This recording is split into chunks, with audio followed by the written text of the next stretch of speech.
Moving over to the Choices tab, and coming into choices such as these continuous footings again, what you're going to notice is as I come into any one of these, sometimes it is hard, just like we saw before, to see all of the information. So a right mouse button click on any column header, best fit, and we can see all the information. One other piece, and it just ties back to the previous video, is, as I mentioned, you cannot edit nested variables with inside a choice, and that's because they're being controlled by the choice themselves. And what you'll see here is in questions, we have these choices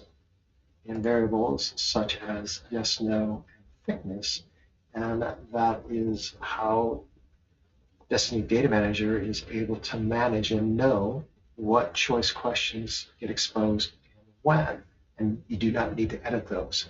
All the other variables and choices, you have more control over flexibility in the ask when it's appropriate to want to show that visibility.